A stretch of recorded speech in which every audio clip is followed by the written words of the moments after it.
Once you've created several related worksheets, you may want to combine them into a dashboard. Like a dashboard in a car, a Tableau dashboard presents related key visualizations in one place to give your viewer a compact picture in a single screen. First, make sure your worksheets are properly named. It's hard to know what you'll be adding to the dashboard if your sheets are named Sheet 1 or Sheet 5.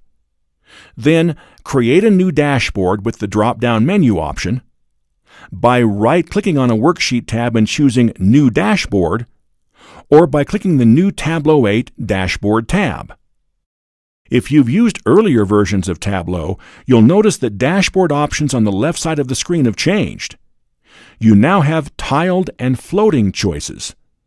The layout box is new, and the size options have changed. The first thing you'll want to consider is whether to use tiled or floating mode. Tiled mode places worksheets in a perfectly aligned, unstacked arrangement on your dashboard. This is how Tableau has worked in the past. Floating mode, new in Tableau 8, allows worksheets to be placed anywhere you'd like in a free-form view on the dashboard. You're not limited to one mode or the other. Anytime you click one of these buttons, worksheets will then be added to the dashboard in that mode. You can even change your mind after you've added a sheet to your dashboard. In this example, let's use both modes to build a dashboard. With the tiled button selected, I'll double-click a map to add it to the dashboard. It will take up the entire dashboard. And legends and quick filters will appear on the upper right side of the dashboard. Now, I'll double-click a Pareto chart to automatically add it to the dashboard in tiled mode. The dashboard is split in half horizontally. But I want the Pareto chart to appear somewhere else. I'd prefer that the Pareto chart appear below the map, with the legend still appearing on the right side of the dashboard. So I'm going to drag the Pareto chart to move it. Now, this is crucial. If you need to move an existing worksheet, or you drag a new worksheet rather than double-clicking it, look for the gray box as you move your mouse around the dashboard. There's a larger gray box, or if I drag right to the edge of the dashboard, a thin gray box. The size of the gray box, and where I drag it, is crucial to where the worksheet will end up when I drop it. Don't worry, if you get it wrong, just undo and try again.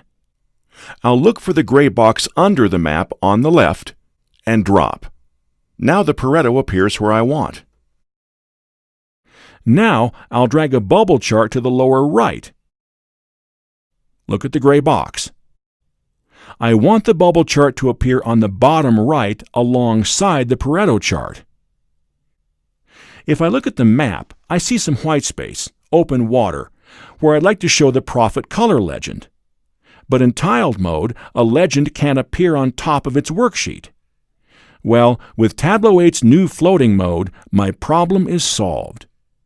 Even though the legend was originally added in tiled mode, I'm going to click the context arrow and check Floating. Notice that the legend can now be dragged and sized wherever I'd like. I'll move it over some open water. I don't think the size legend adds value to my dashboard, so I'll just click the little X in the upper right to hide it. And I think I'd like to have the quick filter appear over the upper right of the map too. Again, I'll choose Floating from the context menu and move and size the quick filter to appear on top of the map. Now that the map is taking up the entire horizontal portion of the dashboard, I have a little more space to add a pie chart over open water.